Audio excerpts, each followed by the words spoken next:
සෑම අංශයකම තිබිය යුතු වැදගත්ම අංගයක් තමයි කළමනාකරණය කියලා කියන්නේ. කළමනාකරණයක් නැති තැන ඉක්මනින්ම කඩා වැටීම දුර්වල වීම තමයි සිද්ධ වෙන්නේ. අපි ආයතනයක් ගත්තත්, පවුලක් ගත්තත් හැම දෙයක්ම කළමනාකරණය කළ යුතුයි. කළමනාකරණයේදී විශේෂයෙන්ම කාලය කළමනාකරණය කිරීම අතිශයින්ම වැදගත් වෙනවා. කාලය කළමනාකරණය කරගත්තම අපිට තිබෙන බොහෝ වැඩ අතපසු වීමකින් තොරව ඒ නිසියාකාරව නිවැරදි ආකාරයෙන් ඉටු කිරීමට හැකියාව ලැබෙනවා. ඒ වගේම කාල කළමනාකරණය කිරීම තුළින් අපේ ආතතිය කළමනාකරණය කර ගැනීමට අපිට හැකියාව තිබෙනවා. නැත්නම් වෙන්නේ අපි කාලය හරියට කළමනාකරණය කරේ නැත්නම් අපේ කිසිදු කටයුත්තක් අපිට හරියට හරියාකාරව කරගන්නට බැරි වීම නිසා ආතතියට ලක්වීමට සිද්ධ වෙනවා. ඒ අනුව විවිධ ලෙඩ රෝග අපිට ඇතිවීමට හැකියාව තිබෙනවා. ඒ නිසා අපි කළමනාකරණය කියන එක හරිම වැදගත්. කළමනාකරණය කිරීමේදී අපි හැමදේම කළමනාකරණය කරන්න ඕනේ. ආර්ථිකය කළමනාකරණය කරන්න ඕනේ. අපි අධ්‍යාපනය ලබන කෙනෙක් නම් අධ්‍යාපනය ලබන විදිය ඒවා අපි කළමනාකරණය කරන්නට ඕනේ. ඒ වගේම අපි සතුටත් කළමනාකරණය කරන්න ඕනේ. අපි හැමදේම කළමනාකරණයකින් තොරව සිද්ධ කරොත් අපිට කිසිම දෙයක් අපිට නිසියාකාරව කියන්නේ හරියට කරගැනීමේ හැකියාව නැහැ. අපිට කරන්න පුළුවන්. හැබැයි අපිට යම් කාර්යයක් මොන දෙයක් අපිට කරන්න පුළුවන්.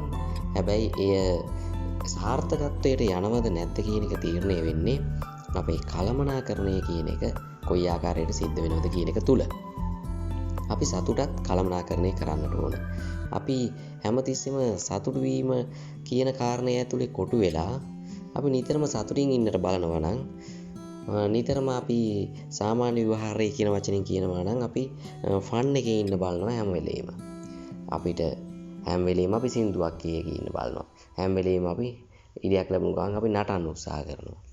අපි ඒ වගේ අපේ සතුට කියන එක අපි කළමනාකරණය කරගන්නේ නැතුව හැම වෙලේම අපි සතුටට මූලිකත්වයේ දීලා සතුටු වීම සඳහා කරන්නා වූ කාර්යයන් වලට මූලිකත්වයේ දීලා කටයුතු කරොත් අපිට ඒක කළමනාකරණය වෙන්නේ නැහැ. එතකොට වෙන්නේ මොකද්ද? අධ්‍යාපනය ලබන දරුවෙක් නම් නිතරම අපි මේ සතුටින් ඉඳීමේ ඒ කාරණේ තුල කොටු වෙලා ඉන්නකොට අධ්‍යාපනය සඳහා යොදවන තියෙන කාලය අඩු වෙලා යනවා. එතකොට මේ අධ්‍යාපනය කියන කටයුත්ත සාර්ථක වෙන්නේ නැහැ. ඒ නිසා ඒ කාලය කළමනාකරණය කරද්දී සතුටින් ඉඳීමට කාලයක් වෙන් කරන්න ඕන. තමන්ගේ විනෝදාංශයක ඉදීමට කාලයක් වෙන් කරන්න ඕන. ඒ කාලය තුල තමයි තමන් සතුටු වෙන්න, විනෝද වෙන්න ඒ වෙන් කරගත්ත කාලය තමයි භාවිතා කරන්නේ. එතකොට අපිට සතුටත් කළමනාකරණය කරන්නට වෙනවා. එතකොට අධ්‍යාපනය ලබද්දී ඒ හැමදේම කළමනාකරණය කරන එක ඉතාම වැදගත්. ඒ වගේම තමයි ආයතනයක වැඩ කරද්දී ගෙදරක කළමනාකරණය, පවුලක කළමනාකරණය, ඒ හැමදේම අපි සමාජ සම්බන්ධතා කළමනාකරණය කරගන්නට ඕන. ඒ සම්බන්ධතා අපි කළමනාකරණය කරගත්තේ නැත්නම් මොකද වෙන්නේ? අනවශ්‍ය සම්බන්ධතා රාශියක් ඇති කරගෙන ඊළඟට තමන්ගේ ජීවිතේ විනාශ වෙන එක වෙන්නේ. එතකොට මේ සම්බන්ධතා නිසා බොහෝ බලපෑම් වෙනවා. ආර්ථිකය විනාශ වෙනවා, අධ්‍යාපනය විනාශ වෙනවා, සතුට විනාශ වෙනවා, පවුලේ සමගිය විනාශ වෙනවා. ඒ වගේ හැමදේම සම්බන්ධතා අනුව විනාශ වෙන්නත් පුළුවන්, ගොඩ නැගෙන්නත් පුළුවන්. ඒ නිසා සම්බන්ධතාත් අපි දුරින් තියාගන්න ඕන සම්බන්ධතාවය මොකක්ද? අපි සමීපව ආශ්‍රය කරන්න ඕන කවුද? එතකොට ආයතනයේ මේ ගනුදෙනු පවත්වාගෙන යන්නේ මේ ආයතනයක මේ ආයතනික ගනුදෙනු විතරයි. ඒතොර ඒ කට්ටිය පවුලට සම්බන්ධ කරගන්නේ.